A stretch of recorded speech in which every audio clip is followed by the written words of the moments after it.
my dog broke a nail down to the quick, which is like a get him to the vet situation, because if it gets infected, the quick is actually like connected to the bone. So if it gets infected, it could become a bone infection, which is a bad thing. So we took him to the vet.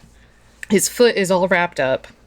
And the vet was like, he's going to need to have a cone on to keep him from chewing the bandage off, because that could, increase the risk of an infection.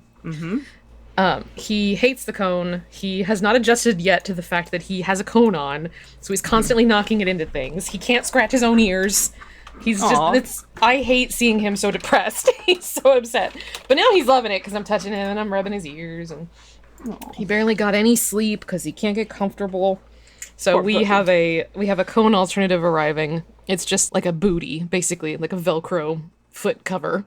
And that's all we need. We just need to make sure he doesn't chew on his foot. So once that gets here... He's just got to not put his foot in his mouth. Yeah. Once that gets here, we try that out. Take the cone off him. He'll be so thrilled. Right, buddy. I know. That was a big sigh. Life is so hard for him right now. I'm trying not to, blow this out of proportion, because it's not like he's the first dog to ever have to wear a cone and be uncomfortable about it. But he's my boy. And he's normally so happy, and he's just so uncomfortable now, and I hate it. I don't want this thing on him anymore. Poor thing. He'll be good, right? He will absolutely not be good. He will not chew be on his good. foot as soon as I look away. He chews on his foot. He cannot be trusted. He chews on his foot just for no reason.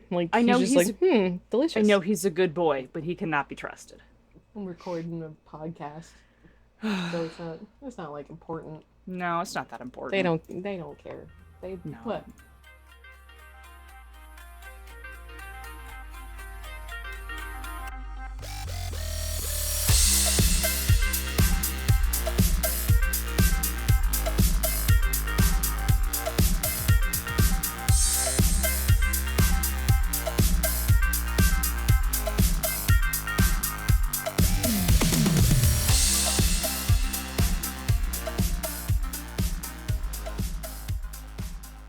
What are we even recording today?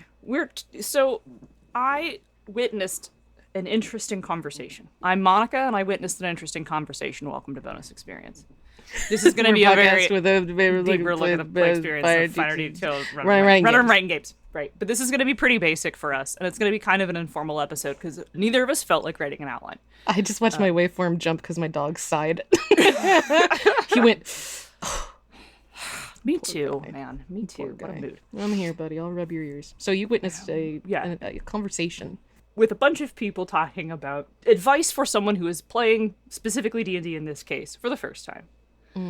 First-time players. Okay. First-time players, right? And then the whole conversation was among a bunch of fairly experienced people talking about, what are good tips for someone who has never played before? As this person was nervous about joining their first ever D&D game. Which is a really, really common thing I see all the time. And then a bunch of people had a bunch of really good thoughts and suggestions for how to be a good player. And then there was a lot of talk about how, there's so much GM advice, and a lot of it's bad, but there's so much GM advice out there, and there's not a lot of discussion about being a good player and, what to do for your first time. How do you alleviate being nervous? So we're talking about being a first-time player. Right. Being a first-time player, and then I actually kind of do want to talk about playing D&D for the first time, too. Okay. I would like to actually talk about D&D specifically, because, truth be told, the vast majority of people who are picking up a game for the first time are going to be picking up D&D. Yes. Let's be real. There are outliers. I know you're out there. I'm one of you. But my first game was Exalted First Edition. But for the vast majority of people, they're going to be picking up D&D, and there's tons of resources and places to play if you want to get into tabletop RPGs, and it's very, very easy to get into D&D. So we're going to talk about it. I want to talk about tips for being a good player overall. In general, there's a whole bunch of things that you can do to make yourself a better player. If you're starting for the first time, here are some tips to be a good new player, no matter what you're playing. No matter what you're playing. Playing, yeah. So I'm going to start with turn taking. Oh God, yes. Take your turn. Yeah, that's so that's very important. It doesn't matter what game you're playing. Turn taking is super important. It doesn't matter if your first game is Sleepaway, which would be a very interesting place to start. And if that's you, I want to hear from you. Or if you are playing D&D 5th edition, turn taking is super important. Don't talk over people. Understand when it's your time to speak. Don't get so excited that you shout over other people. If you are neurodivergent and you have a hard time with that, do your best to keep it under control. And I understand, like, just listen to us for like 5 seconds and you'll hear that, ADHD makes it hard to wait your turn. Yeah, we literally just talked over each other. Yeah. If you're aware of this as someone who knows that they are neurodivergent, try to rein in that impulse, because it's spotlight sharing is kind of an important concept in playing, and it's also maybe one of the hardest things to get the hang of and to learn the nuances of. But just a very basic, take your turn. Really important thing to keep in mind as a first-time player. It's really important. You would be shocked, or maybe you wouldn't, at sometimes how much difficulty grown adults have with this. Yeah. Also, turn taking includes not talking over people when you are not involved in the scene. Like, if you can try to be mindful about not interrupting people when they're doing something else. Let me also put a classifier on this one. And this is also for experienced people. I'm speaking to you for a second, experienced people, if you're listening to this episode. So if you keep your fucking mouth shut, unless you see someone having a hard time with something. Like, let's say we're all playing Exalted. That's a game with a lot of rules. And someone is having a hard time deciding what to do. It is okay to then be like, hey, do you have such and such charm? I think that might be useful. That is an okay thing to do. Right. But when someone is in the middle of trying to describe the stunt and you're like, I think you should do this, that's shitty. Don't do it. Yeah, let them get their stunt out. Yeah, please let people finish talking. This is like my number one thing that everybody should work on, taking your turn. And it is also especially important if you're playing a storytelling game. Maybe even more important then. Try not to hog the spotlight. Try to take your turn. Remember that sometimes it is other people's time to talk. You don't have to be talking the whole time. No matter how excited you are, it is quiet time now. And if you need to, look at your phone so that you don't interrupt people, maybe we do that, huh? Yep. Look at your phone, stack your dice, doodle on your character sheet. That rolls right into be respectful. I don't know how I need to classify this further, but I mean respectful of people's phobias and backgrounds and identities and when they're talking. And that also extends into if someone's trying to do something cool, don't make a joke about it. Yeah. You know what I mean? Let them be cool. Let them have their moment. And this includes if the GM is doing something too. Like if the GM is trying to pull off something spooky or impressive or, intimidating. If it's like a set piece and there's a certain gravity to it, don't hold your jokes. Don't make them feel silly. If other players are trying to pull something off with their characters, don't embarrass their characters. Yeah. Unless they're like, oh, it'd be so funny if this happened. Maybe we get into that later where we talk about how really playing in a game is a conversation where you all are trying to come to the best, most fun outcome. Yeah, that the subcategory of take your turn is be respectful, and that's part of it too. Right. Try not to burst someone's bubble regardless of what that is. If it's a scary scene, buy in. Mark out, buy in. If someone's trying to be badass, treat them like a badass. If someone's trying to be funny, treat it like it's funny. If someone's trying to be scary, treat it like it's scary. Go along, play along.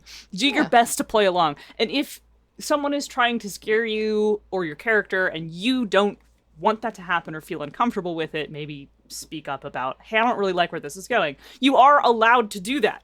You are allowed to advocate for yourself with things you don't like. Very much. Yes. Very much so. Just don't be rude about it. Be respectful, even when it comes to standing up for yourself. Just like I know that you're trying to be spooky here, but I actually really don't like the emotion you're trying to instill in me. Or maybe someone's trying to be scary and either you don't find the thing scary or the thing is something you're phobic of. And that's a pretty great time to, even if you're using safety tools, because safety tools can't cover anything, to put a little time out on that and be like, this isn't doing it for me. And if you're going to do that, I would highly recommend putting out something that does. Yes. Especially if the GM is trying to create an attitude or a mood that's spooky. You're like, you know what? Not afraid of zombies, but you know what I am afraid of? Purple worms. I just pulled something out of my butt, but or if it's the other way, I am legitimately too afraid of zombies. Yeah. This is no longer fun. But how about we try skeletons? I'm tigers? Yeah. How about we try shadow figures? Sure. Yeah. Bring in something else. you're allowed to do that. I'll be honest, might make things a little awkward, but I promise they'll be better in the long term. I also think it's good to pay a reasonable amount of attention. Yes. When I say a reasonable amount, I know that since we are speaking to D&D people, sometimes turns can take a long time. Yes. Yeah, and it is okay to draw or to knit or to surf Tumblr or whatever when it is not your turn. But, like, try not to check out so hard that you no longer know what's going on. Yes. Especially, as stated, you know, in games like D&D where turns take a while, if you're paying attention, at least a little bit, you can start to think about what you want to do on your turn to make sure your turn doesn't take longer than it needs to. Also, tabletop games have a little bit of a performance element. Like, I would not call the whole thing a performance, especially not in a lot of traditional games, but there is a performance element, and some of that has to do with audience energy. And remember that all the players, including the GM, are both the performers and the audience at the same time. And if you are not paying a reasonable amount of attention, you decrease the audience energy necessary to keep things going. So you need to be tuned in enough so that the GM and your other players aren't like, well, everyone's fucking checked out. There goes the energy. There goes the room energy. Which also rolls into my next point. Try to give a shit. You should, What? Yeah, you should care. You should care about the game. You should care about your character. You should care about what's going on. Try to give a shit about it. Have you never had someone who was just sort of like, yeah, I'm just here to drink beer and hang out? Okay, yeah. It's not even like a person to person. Sometimes it's a day to day. Sometimes you show up during a game day and you're like, I just want to hang out with you guys and be myself and not think about pretending to be elves for like a hot second. Yeah. And you know, if that's the case, you should communicate that. It is okay to not be able to give a shit. Let me put it this way. It is fine to not have the spoons to contribute, but you should communicate that. And like, if you are a little checked out and you're like, man, I had a long day at work, and really what I want to do is just kick back with you guys and be present, but, like, I can't be an elf today. Either ask for your character to sit out, or, like, just be present in the background. Like, your character will know what's going on because they're there, but you're not going to participate in scenes, and that's okay because then you're not disrupting people. But right. I mean, like, your attitude going into the game, that would be an outlier, right? Your attitude going into the game should be that you want to participate in this game, you want to buy into the story, you want to play your character, you want to engage with the system, right? Give some shit. You don't have to be a super game designer who optimizes all the time and knows the whole system inside out. You don't have to be a master of lore, and you don't have to, like, know everything about the game. You just kind of have to care about being there and participating in the experience, right? If you aren't gonna care about the bare minimum of that sort of thing, don't play. If you find yourself consistently not caring, this might not be the game for you, and that's okay. Yeah, or maybe, like, the group's not working out, or maybe the GM's not working out, and maybe it's your turn to try running a game. Like, sometimes buying in really helps you enjoy the game more. That can also be very difficult if you're the only one buying in, and if that happens, I'm sorry. I think also as a generally good player thing is to offer to help. I think kind of culturally we put everything on the GM. Like bringing food and scheduling and dealing with conflict and providing play aids and supplying dice, and all of that is assumed to be the GM's responsibility. Yeah, that's bullshit. There are things that you can help with as a first-time player that aren't necessarily like the game running duties. It like Monica was saying, it could be you get food. It could be you have the place lined up where y'all are gonna meet. It could be that you have a lot of extra dice because you went overboard and bought too many dice and you're bringing extra dice. You know, there's all sorts of different little ways you can help out the game without being the one who's in charge of the game. Here's a couple things that will go over super well if you are joining a group for the first time, especially if you're joining a group with someone who's expecting to be the person who manages all of these things. Let's say you have a house where you can host the game. That's a huge help, right? Yes. Yeah. Not everybody has it. Maybe you even have an apartment that has a nice living room. Whatever. It doesn't have to be a house. If you have the space to host the game, maybe you volunteer to host the game. That's a great way to be helpful. If you like cooking, maybe offer to cook for people. If you have the money to buy everybody pizza, maybe offer to do that, right? Like provide food or snacks, drinks, whatever. Obviously, if that's too financially stressful on you, don't do it, but it's a common thing you can do. If you're really good at herding cats and helping with scheduling, that's a great thing you can do. Yep. And if you're really excited to buy new stuff for your character, go out and get a dice tray and a bunch of dice and, like, things everybody needs. Or, like, if you're playing D&D, buy those spell cards. Those are really helpful. Or honestly, you could just be the guy that always brought paper and pencils. Pencils. Because there's never enough pencils. There's never enough pencils. Everyone always needs a pencil. In the year of our Lord 2022, a lot of things are digital. Maybe your group is all using PDFs and the whole pencil thing's redundant, but hey, if you're not, or you're the guy who got the PDFs and shared with everybody. If your team is wholly digital, but you're still meeting in meet space, you could bring extra chargers. Yes. Yeah, bringing a spare... That's great, actually. Yeah, there's a lot of ways you can be really helpful to your whole group with just a bunch of really simple things like that, and that is a good way to be a good player. And honestly, if you just hit turn-taking and helpful, you're good. Yeah, honestly, those are like the two best traits you could have as a new player. Yep. Where are we at? Do we need to take a mid-episode break? We are 30 minutes in. All right, okay.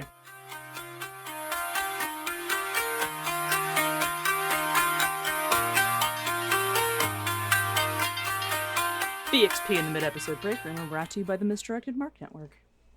Bing! Become a BXP patron. Patrons get to chat with us directly. They get special Discord roles. They get exclusive hangouts. Those don't happen very often, but they do happen. You can support us for as little as $1 a month, and we appreciate any money that you throw at us. And if you would rather support BXP without Patreon, because we know Patreon is kind of sketchy sometimes, you can subscribe on Ko-fi instead. ko-fi.com/bonusexp, or buy our stuff. We have a merch page. You can go to bxpcast.com/bxpswag and check out our merch page, which I just said we have. And don't forget that we are sponsored by Nerdy Kepi, which sells all kinds of rad queer swag, like button-downs, like cool shoes, like bags, like enamel pins, like masks. Get yourself some cool pride masks, patches, BXP mugs. We got them. Fidget spinners. All kinds of shit. Right. Oh, yeah. So also remember, if you give us $20 for one whole calendar month, we will make you a certified Margaret, in which Ray will make the worst certificate you have ever seen. Yeah. They're eyesores.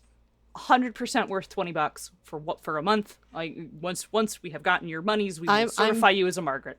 I'm doing for the industry of graphic arts what Duchamp did with his signed urinal. I am upending the industry. I am challenging the status quo. I am ruffling some feathers, and I'm making certifiable eyesores. You'll be so glad that you have one. Just rave reviews from everyone who's received one. And every time we get someone who pledges at the $20 level for one of the certificates, I stream the creation of the certificate, and I try to have Terry with me because he's got unbelievably good ideas.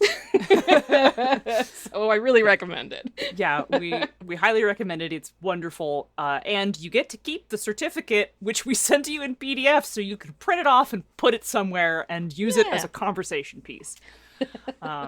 Also, if you are trying to promote your Kickstarter or your podcast or your indie game or anything like that, we have a $50 tier where, much like the certificate, if you give us $50 for 1 month, we will run a very brief ad for you during the mid-episode break. No guarantees we will get your ad right. As you can see, we have a hard time getting our own copyright, so there's that, but we will present it to our audience. And I don't know that we've ever brought this up in an episode, but I think it's important to point out, like, this season we've been able to get a pretty reliable release schedule going, and that is 100% because we've been able to afford to pay someone to edit these episodes for us. And we could only afford to do that through your generous patronage. Yes. So if you continue to support us, it's not just, oh yeah, you're kicking some money to BXP, you're also supporting a much more reliable release schedule. And in fact, if we can reach like another, I think I have the goal set up on the Patreon page. If we can reach our next goal, we can actually double our output because we'll be able to pay for double the episodes. Yep. So if you're like really into us and want to hear twice as much of us for whatever reason, think about upping your pledge or convincing other people to pledge, Because then you'll never be rid of us. It'll be an every week kind of a thing. I don't know how we're going to come up with something to talk about every week, but we always manage to fill the time. We'll figure it out.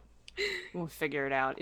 If that happens, we'll figure it out. I forgot to say that if you use code BXPcast on Nerdy Kepi, you get 10% off, and that never expires. You can always use it. So, and Nerdy Kepi stuff is a little pricey, which is fine. That they charge what they're worth. So if you're just like, man, I really want these shoes and this cool shirt, but I can't afford both of them right now, buy one and use BXPcast, and then come back later, buy the other, and the code will still work. You can get 10% off both of them, and we get the money both times. Also, there's a shirt that says "Die Mad About It," and you know you want one. And ideally, there'll be a shirt with a really terrible certificate on it at some point. Yeah. There's also a shirt that says "Margaret" with an exclamation point, so you can yell at our editor. In case you didn't know that, both of those are available. Go buy one. Last thing, saying nice things. Always free. Leave us a good review on Apple Podcasts, Podbean, Google, Stitcher, Spotify. I don't know where you listen to us. Wherever you do, give us a good review and tell your friends so that we can have more listeners and continue to make content. That's really the most helpful thing you can do. Tell all your D&D friends about this episode. Send that link around. The next time you see someone complaining that women aren't talking about D&D, send them a link to this episode. Do that, yeah. Because we totally are. Oh, well, we are right now. We're just not saying very nice things. I mean, shh. If you like bonus experience, you'll also like Gnomecast. Several gnomes from Gnome Stew get together to talk about gaming topics and themselves in an effort to entertain you and avoid being thrown in the stew. All right, and now back to our show.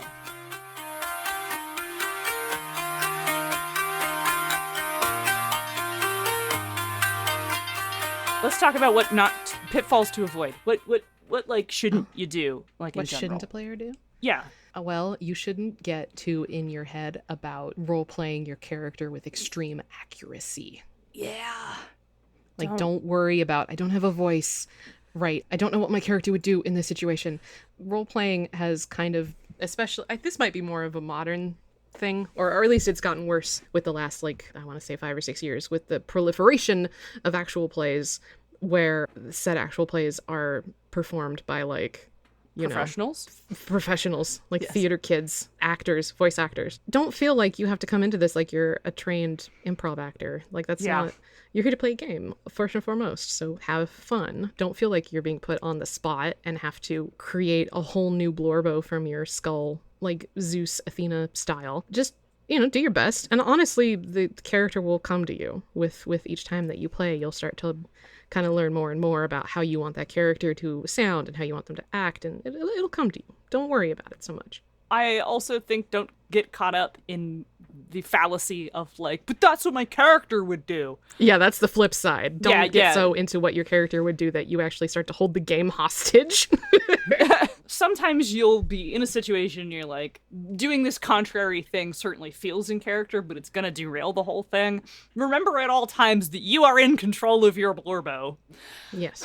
And you can choose to go along with things rather than be difficult. And if you want to create a conflict, you can simply be like, actually, I think my character would disagree. Can we have an argument about it? In character, I, Monica, out of character, I'm not upset with you.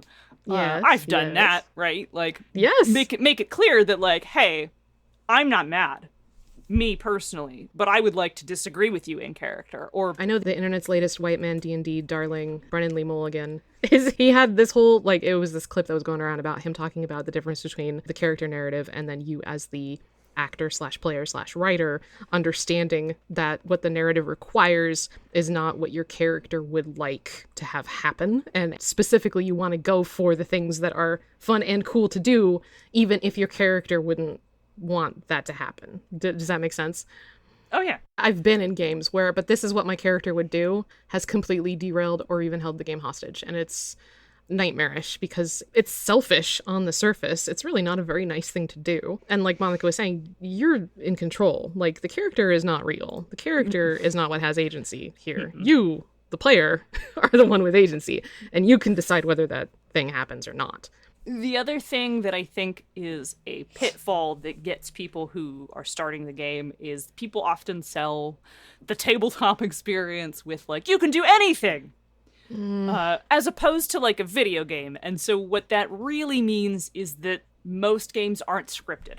you can make any choice when presented with the thing in the game. It doesn't mean that every concept is supported by the game's rules, and it doesn't mean that when, like, the GM talks about you venturing off into the forest to go find the dragon, that you're like, no, I want to go home. Yeah. I mean, like, yeah, you can do anything. You can do that, but that's not what that means. That means there's no forced choices. You don't have a dialogue wheel that tells you what to say to the NPCs. You don't get to choose between being the good guy, the supposedly morally ambiguous jerk, but it's actually just being a huge evil dickbag, BioWare.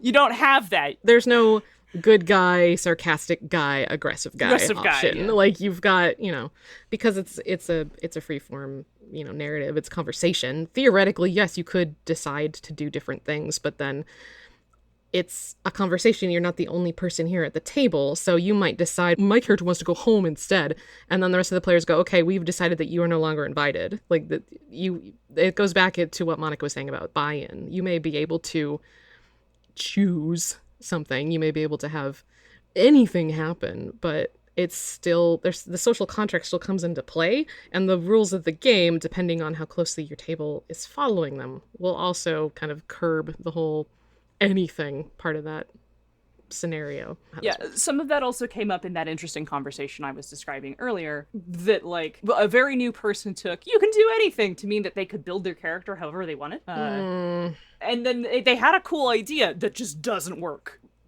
at all. Yeah. And, like, this, I also see this sometimes because the game I have the most experience teaching new people with is Exalted, which is a game that's very kitchen sinky. Like, you can fit a ton of concepts into Exalted, and yet new people somehow manage to find the spaces in which that doesn't work. I think the thing is that when we talk about, you can be anything in Exalted, you could be weird stuff, what we mean is you should be weird stuff. Like, if you're thinking of something that's very rote cliche fantasy from, like, Tolkien, you should be thinking weirder. What we mean by you can be anything is you should be trying to think outside the box when you're playing Exalted.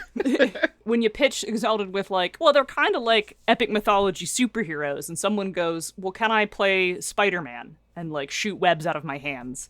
Kind of? Or, like, can I play Venom? And that's a much harder question, right? Or just a really weird goop-based exigent. Yeah, you could make a goop-based egg. But so, like, look at us. My example here is that, like, Venom out of the box is a thing that you kind of have to work pretty hard to do. And it's sort of stretching. Yes. You can do anything, right? So it's a hard concept to port in, and it requires a lot of work. And so you may have a cool concept when you show up to a game that might actually require a lot of work. Try not to be discouraged if your first idea either requires a lot of work or doesn't really fit.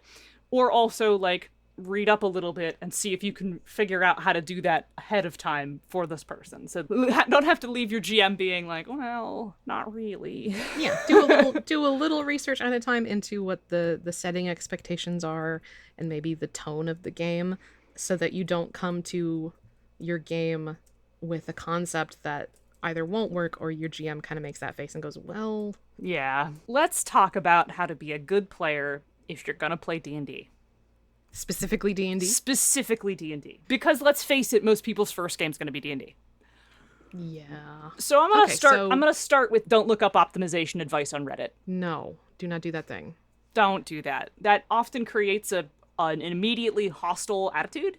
We are going to assume that you are the first-time player of a D&D game where your DM is actually going to be a cool guy and isn't going to expect you to come optimized, isn't going to be throwing unbelievable challenges at you, isn't going to fall into the DM pitfalls. We're coming into this, like, very charitably, assuming that your DM is going to be a very good DM. How can you be a good first-time player? And we're going to assume that everyone is acting in good faith. In the interest of acting in good faith, don't try to look up how to min-max your character right away. However, do look up how to make the character the way you want to make. Yeah. Because there's a lot of rules, there's a lot of books, and if you have, like, a really cool concept for, like, a sexy tiefling thief, but you don't really know what to choose in order to be a guy who's really good at sneaking and stealing, then maybe ask people for help with that. There's nothing wrong with asking for help to build the character that you want, so that when you get to playing, you're not like, oh, this kind of sucks.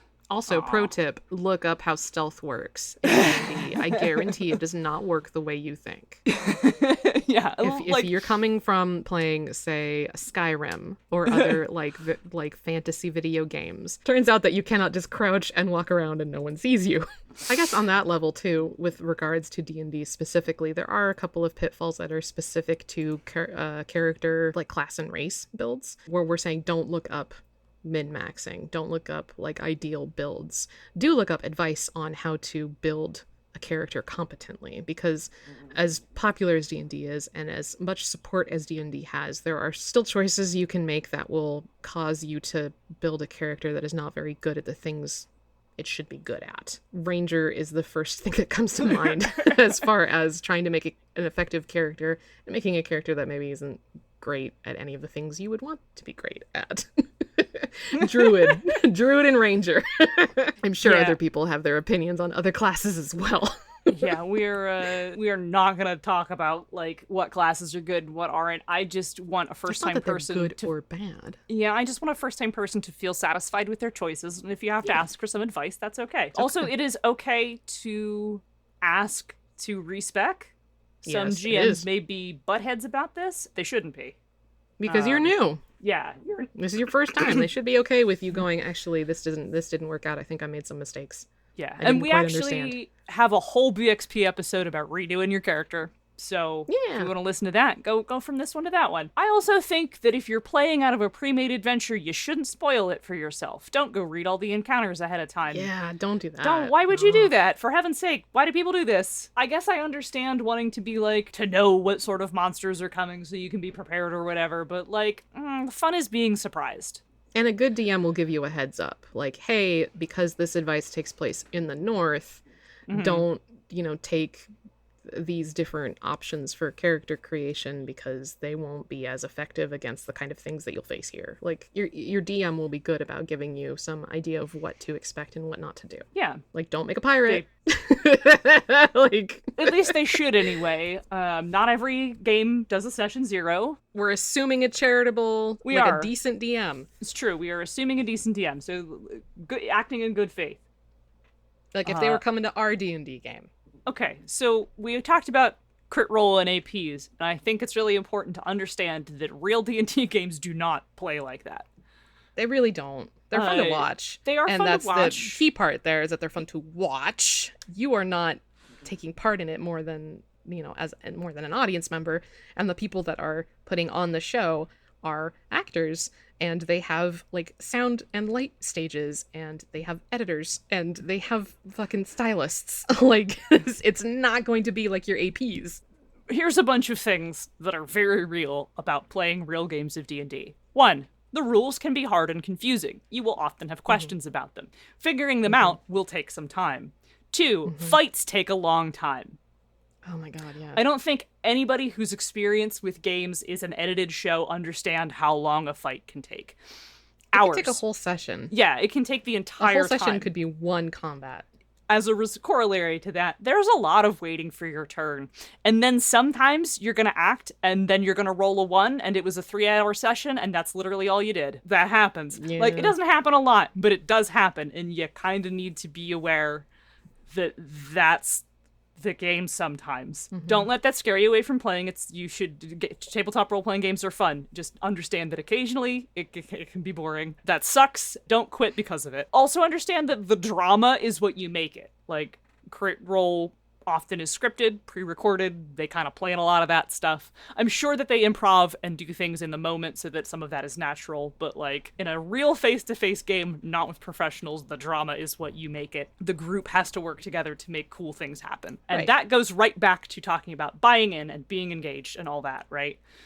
Yes, exactly. You will never have exciting things if you don't buy into things being exciting, or if you don't make choices that make exciting things happen. It will not be handed to you fresh out of the mind of the GM. You also have to give back. The point of all of this is just temper your expectations. Yeah. Also, if your DM gives you the choice between using the stat array or for rolling, as a first-time player, I really recommend you use the stat array.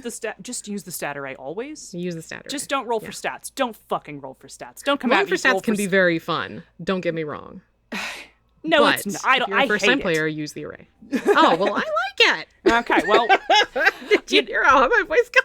I was offended. So just like that exchange of me being like, I hate it, and Ray being like, but I like it, is really the crux of the whole argument. That's the whole thing. Either you like it or you don't. Yep. But as a first-time player, I strongly also recommend using the stat array. It will be faster, and it'll be faster, and you won't shoot yourself in the foot. You won't shoot yourself in the foot with a bad roll. Yeah. I think the other thing that's a good tip for playing D&D for the first time is to learn the very basics of how to play, and then do your goddamnest to remember them. There's a lot of very good play aids that people have made already, just kind of floating around on the internet. And this is one of the situations where I would say actually going to Reddit wouldn't be such a bad idea. Yeah, or YouTube.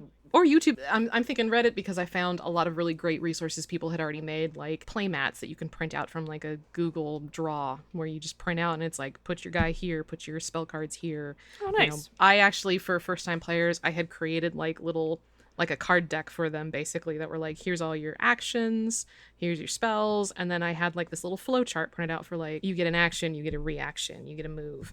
And some people find that really useful for learning the system and learning the action economy, which in D&D 5e is not really that difficult, but it can be helpful when you're a first time player. Yeah, don't try to reinvent the wheel, and don't also just go into it thinking, well, I'll remember, because you might not. There's no shame in bringing like notes or cards or anything like that. Whatever it takes for you to remember the basics, do that. Yep. Here's what I would consider the basics. Knowing what your saves are, knowing what your AC is, how to roll for an attack, how to add a modifier, how to roll initiative. These are all not very hard things.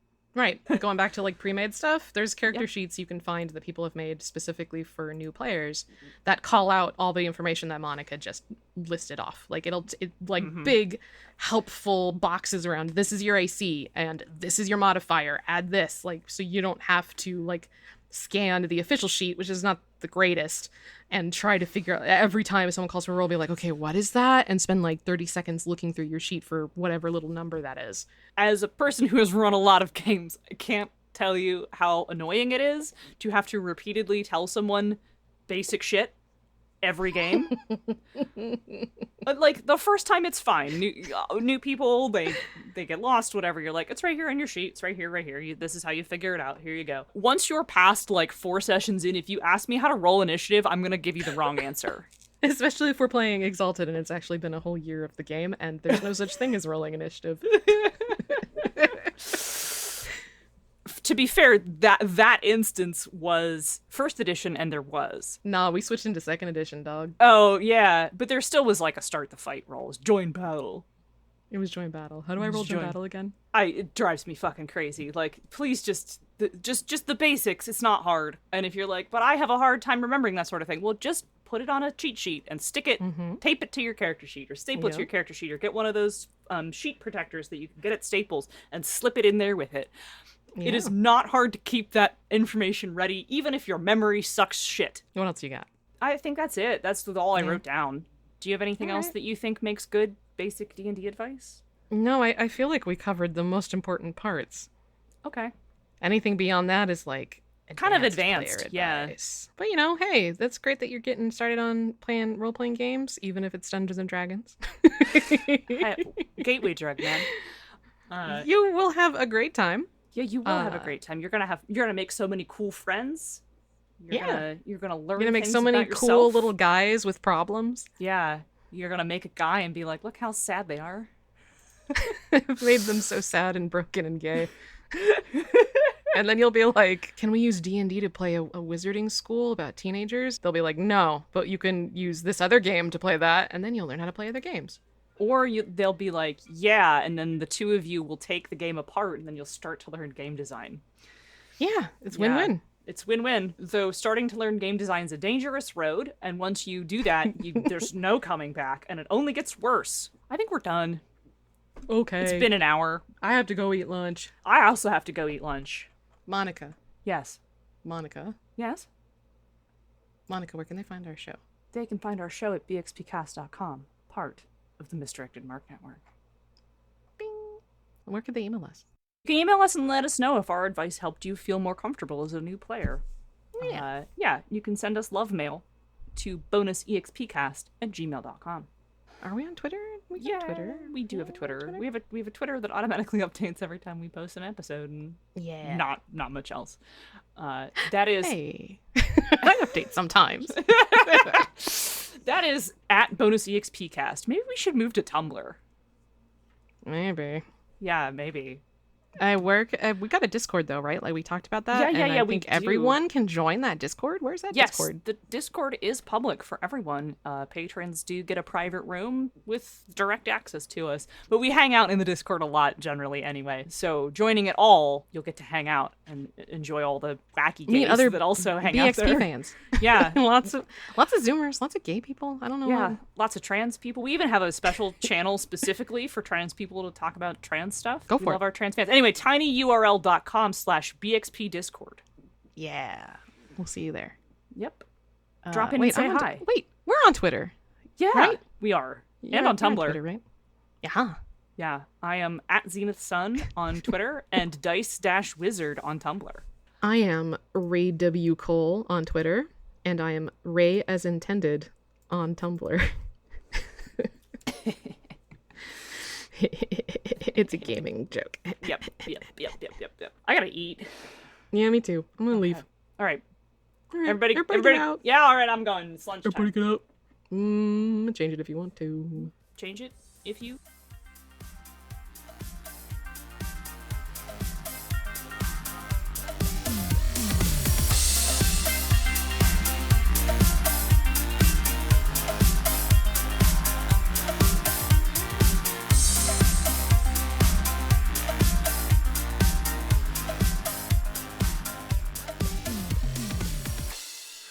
Do I have to do this? Really? Fine. Bonus Experience is written and produced by Monica and Ray and edited by Margaret. Wait, you weren't going to give me credit? I had to add that in. Yeah. Our logo and art is by Nino Studios. Find her on Facebook and Instagram. Our theme song is Reuse Noise with Delight by CDK and is used under the Attribution Non-Commercial Creative Commons license. BXP is part of the Misdirected Mark Network. Wait, no, I'm not making a stupid gaming fun. Bye.